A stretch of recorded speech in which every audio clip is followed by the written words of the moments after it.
भंडारा जिल्ह्यातील साकोली शहरातील सेंदूरवाफा येथील जिल्हा परिषद PM श्री क्रमांक 1 शाळेची इमारत कोणतीही अधिकृत परवानगी, लेखी आदेश किंवा शाळा प्रशासनाला पूर्वसूचना न देता पाडण्यात आल्याचा गंभीर आरोप समोर आला आहे। या प्रकारामुळे शिक्षण विभागाच्या कारभारावर प्रश्नचिन्ह निर्माण झाले असून शासनाच्या मालमत्तेवर बुलडोझर चालवण्याचे धाडस नेमके कोणाच्या आदेशाने झाले असा संतप्त सवाल नागरिक उपस्थित करत आहेत। शाळा प्रशासनाने गट शिक्षणाधिकाऱ्यांकडे दिलेल्या लेखी तक्रारीत इमारत क्रमांक 287 पाडून त्यातील साहित्य MH36 AA 1326 क्रमांकाच्या ट्रॅक्टरद्वारे नेण्यात आल्याचा आरोप केला आहे।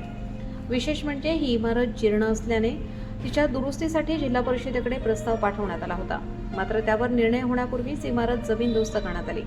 सुमारे 320 विद्यार्थी शिक्षण घेत असलेल्या या शाळेच्या शासकीय इमारतीवर अशी कारवाई नेमकी कोणाच्या परवानगीने झाली याचे उत्तर अद्याप मिळालेले नाही। नगर परिषदेकडूनही हे पाडकाम करण्यात आले नसल्याचे स्पष्ट करण्यात आल्याने संशय अधिक गडद झाला आहे। यामुळे अनेक गंभीर प्रश्न उपस्थित होत आहेत। शासकीय इमारत पाडण्याचा आदेश कोणी दिला? पाडलेल्या इमारतीचे साहित्य कुठे गेले? त्याची नोंद आहे का? संबंधित अधिकाऱ्यांची जबाबदारी निश्चित होणार का? की हे प्रकरणही दडपण्याचा प्रयत्न होणार? या संपूर्ण प्रकरणाची उच्चस्तरीय निष्पक्ष चौकशी करून दोषींवर कठोर कारवाई करावी, तसेच शासकीय साहित्याचा हिशोब सार्वजनिक करावा अशी जोरदार मागणी पालक, नागरिक आणि सामाजिक कार्यकर्त्यांकडून होत आहे। आकाश नंदागवळी, भंडारा गोंदिया जिल्हा प्रमुख।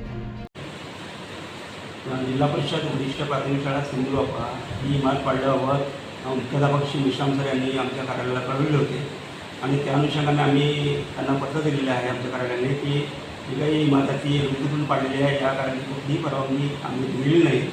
आपण आपल्या शाळाच्या माध्यमातून योग्य ती कारवाई संबंधित व्यक्ती करावी असं त्यांना पत्र दिलेलं आहे आणि त्याप्रमाणे आम्ही चौकशीसुद्धा त्या प्रकरणाची केलेली आहे आणि चौकशी अहवाल आम्ही आमच्या वरिष्ठ कार्यालयास शिक्षणाधिकारी प्राथमिकांना दिलेला आहे आणि त्यांना पुढील मार्गदर्शन आम्ही विचारलेले आहे।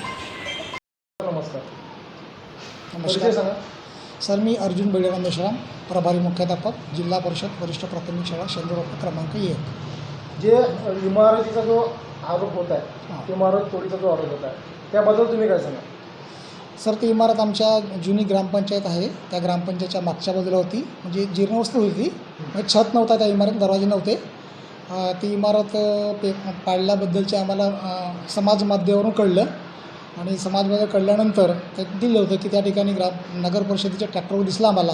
नगर परिषदेला विचारणा केली तर नगर परिषदेने म्हटलं की आम्ही हे काही पाडलेलं नाही आणि मग त्यानुसार आम्ही पंचायत समिती कार्यालयाला ही सदर घटनेची माहिती आम्ही त्यांना कळवलेली आहे। काय वाटते कोणी पाडली होती ती इमारत? त्या इमारत म्हणजे प्रत्यक्षदर्शी आम्ही तर पाहिलं नाही, परंतु समाज माध्यमावर श्री पंकजी मंगुलमारे नगराध्यक्षाने पुढाकाराने पाडलं असं लिहून आलेलं होतं आणि म्हणून आम्ही नगर परिषदेला त्याबद्दल विचारणा केली होती। तुम्हाला कुठली कल्पना नाही? नाही, आम्हाला त्याबद्दल कोणती कल्पना नव्हती।